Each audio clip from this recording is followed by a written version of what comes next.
The next phase of financial controls are here. Are you ready to be told what you can and can't buy, what you can and can't consume, what you can spend your own money on, and potentially be cut off from even being able to buy the things that you want, food, travel, accessories, and so forth? Well, it's here. The technology's here. It's in a testing phase right now. It's being implemented by some of the largest payment processors in the entire world. So in this video, I'm gonna break down what's going on, who's involved, what they're doing, what this test phase looks like, where this is ultimately going to go, and of course, what you should be paying attention to and what you need to be watching and doing in order to protect yourself so you can have more freedom for yourself, for your family, and in the future. So let's jump in and go.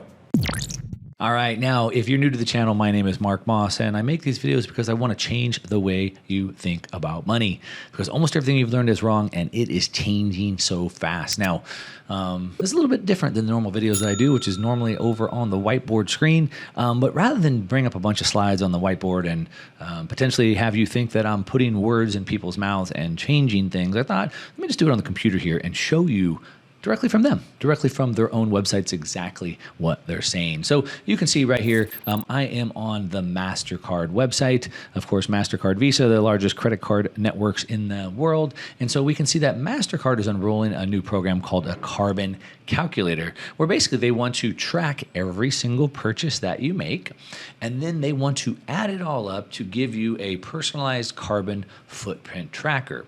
So this way, all your purchases can be tracked and they can tell you exactly what your carbon footprint is, which I guess sounds okay, right? I mean, I guess whatever, but like, are you going to do something with that data? And if not, who is going to do something with that data? But they've partnered up with the Swedish fintech company Doconomy to allow the estimated carbon footprint of all your purchases to be tracked month by month across a variety of spending categories, so you can understand where you are having an impact. Okay, so is that bad? Is it good? Well, what will that data be used for? And more importantly, I should say, how could that data be used or used against you? Let's take a look at this.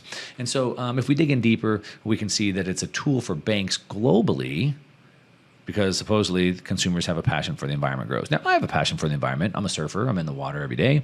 I love the ocean. I want it to be clean. I love going to the mountains and snowboarding in the winter. I want that to be clean. I want it to be clean for my kids and my grandkids, so I care about the environment. But do I want them tracking every single one of my purchases? That is a different situation. And so do I want them calculating them? Do I want them monitoring, surveilling what I'm doing? And more importantly, having the ability to then censor or tell me when I can buy something or when I can't. And we can see, if we dig in deeper here, we can see some things that they could do. So like climate lockdowns, like CO2 monitoring credit card enables tracking of carbon footprint, right, on every purchase. And it could monitor and cut off spending when we hit our carbon max. So you potentially have a limit of how much carbon you're allowed to have. Now that could be based off any number of things. You say here, it's like, get ready for a Chinese style social credit score system. So you do a lot of good for the world, your income level, you employ people, you have jobs, etc. So maybe you have a higher carbon allowance than other people. Or maybe you spend money in this carbon market to buy carbon offsets so you can use more carbon. I'm sorry, but if you're poor, you just get the base allotment and that's all you get. And so maybe if you do these good deeds, you get more credits. And if you do these bad deeds, like in the Chinese social credit score system, you lose credits. You see how that's done? When it comes to your personal habits and how they impact climate change, they work in tight collaboration with MasterCard, an alliance with the UN Framework Convention on Climate Change. So you can monitor your CO2 budget on every purchase you make, but they're also monitoring as well. And so that's the thing. Now, here's kind of what the card looks like. Now, of course, you can put the Global Climate Change Action logo on there. So you're virtue signaling to everybody as you're walking around spending money, which is great. But even more so down here, it says, while many of us are aware that we need to reduce our carbon footprint, advice on doing so can seem nebulous, and keeping a tab is difficult. So this card, Doconomy, monitors and cuts off spending when we hit our carbon max. That's from the World Economic Forum. You can see a quote right here.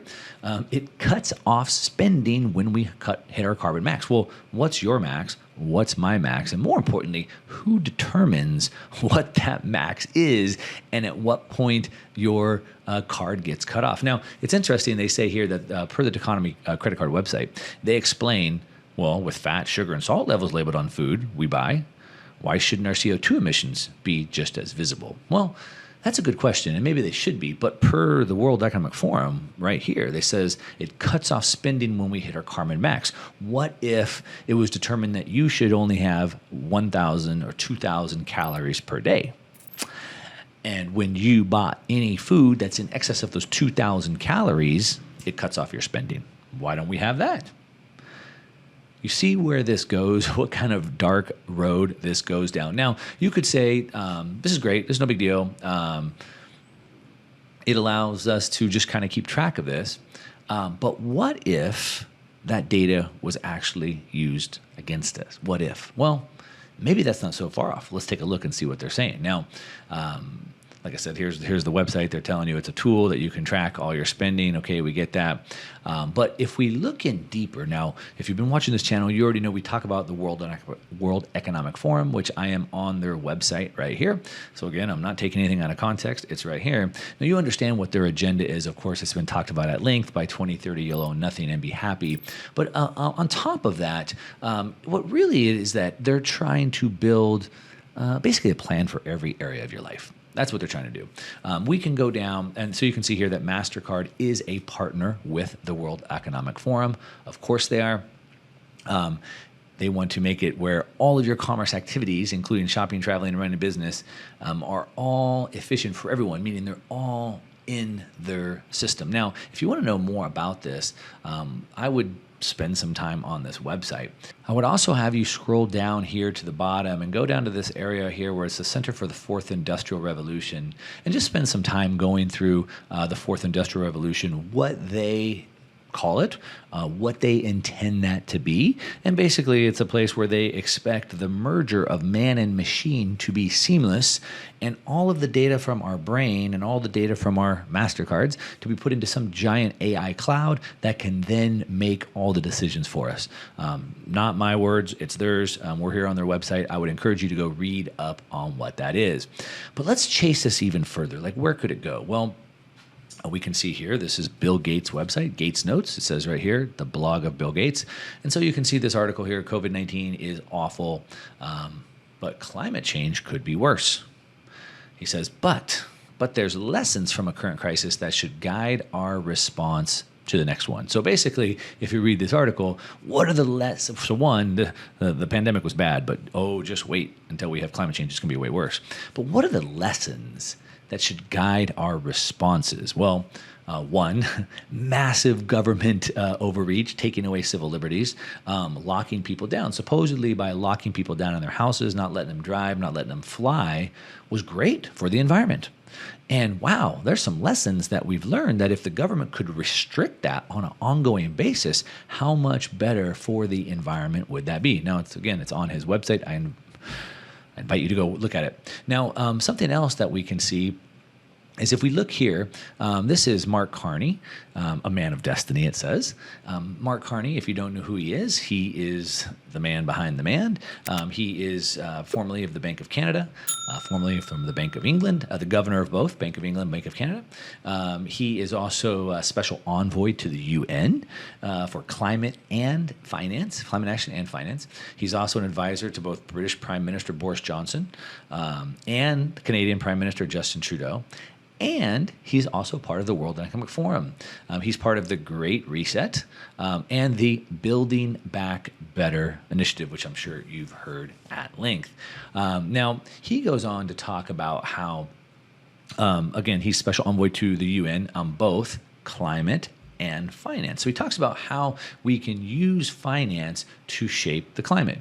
He says that businesses that don't get in line with the ESG narratives, the environmental goals, would be what he calls economic roadkill, meaning they don't get any money to survive, to run their businesses. Now, he goes on to say something that you may not like, but let's see what he says. He says that it does not make a promise to make the lives of ordinary people better. It doesn't promise to make your life better. It promises to make your life worse. But Carney says the new world will be one of severely constrained choice, less flying, less meat, more inconvenience, and more poverty. That's what he's promising you. Assets will be stranded. Used gasoline power cars will be unsaleable. Inefficient properties will be unrentable. Oh, what's the last part? He promises. And so, hey, your life's not going to be better. It's going to be worse. It's going to be more poverty, less choice, less flying, and less meat. How do they do that? Well, they're tracking your carbon on your MasterCard, and you have too much carbon now. And so you can't buy that meat, or you can't buy that plane ticket, or you can't fill up your car with gas. You see where that's going?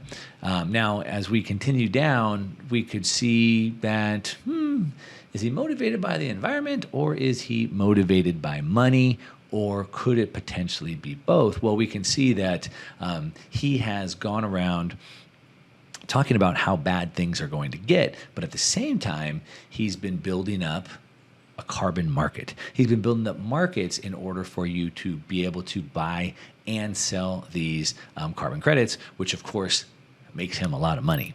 And so that's interesting that happens. Now, how big is this, and how much potential does it really have to be used against you to really limit it? Now, Mark Carney said it. As I've made the case, he's kind of the guy, World Economic Forum, the UN, Bank of England, Bank of Canada, etc. But even the Federal Reserve of the United States is, here's an article from just a couple days ago. Climate change collide in tussle over who becomes chair. So the chair, Jerome Powell, he's up for re-election. And while it looks like he could be given another term, he's having a lot of opposition right now by many who say that he is not doing enough to tackle climate change. A lot of climate advocacy groups right here followed a petition signed by 40,000 people urging Biden to get rid of him, to dump Powell and nominate somebody who's greener. Now, the Federal Reserve is just supposed to, one, mandate stable inflation, and two, full employment, using interest rates and monetary policy. What they do for climate change seems a little bit weird, but I guess the saying is when all you have is a hammer, the whole world looks like a nail. And so if they want to affect climate change, then all they have is money tools, as in not giving funding, like Mark Carney said, economic roadkill. And so we can see it's a top priority for them. And even more than that, the IMF, above the central bank, is also not just tackling climate change, but also surveillance. Surveillance. If you watched my previous video, you saw that the government wants to surveil your bank accounts. Anything over $600, every single transaction must get reported. Now MasterCard wants to track your carbon scores, and it's this close. It's this close how much control they have over what you can buy and sell. Now, if you want to move to a system they can't control, something like taking your money out and putting it in gold, of course, gold held in your own safe, you can use that for your own transactions, or something like Bitcoin that you can hold, that they can't track, that they can't, let me go back and rephrase that. Bitcoin is what's known as anonymous, but not private. So because it's an open ledger, it's anonymous. People can see all the transactions. It's not private, but it's anonymous. Now, when I buy it or sell it with my KYC, Know Your Customer, there are some AI tools that can be used to put that data together. However, in a true on and off ramp environment where someone say earns Bitcoin and spends Bitcoin, like I'm working with a group in El Salvador, they can't track that. But the IMF wants to surveil, the central bank wants to surveil, the IRS wants to surveil every transaction. And so we need to find ways to get around that. And of course, Bitcoin is that option. Allows us to hold our money in a way that can't be stolen or censored. And so that's another option. Now, this is all part of this Great Reset agenda I've been talking about. And I am having a live event coming up. There's a link to it down below. I'm going to have about 15 of my best friends who just focus on this the most, and they're going to come get together and talk about what's happening, what we're seeing, what's happening, more importantly, what they expect to happen over the next several years, and even more importantly than that, how to navigate it, how to build more wealth, how to protect your wealth, how to protect your assets, how to protect your sovereignty, how to keep your freedom through this transaction. There's a link down below. The best thinkers in the space that are focusing on these topics are going to be there talking about that. And I'd like to see you there as well. Check out that link down below. Now, as always, leave me a comment. Let me know what you think. Does this sound scary? Do you think this data can and will be used against you, like the Miranda rights say? Or is this just a useful tool for you to track on your own? Leave me a comment. Let me know what you think. And of course, as always, give me a thumbs up on this video if you like it. And if you don't like the video, give me a thumbs down. Either way, let me know what you think. This is a new type of video. I typically do them on the whiteboard. So let me know what you think about that. All right, that's what I got for you today. To your success. I'm out.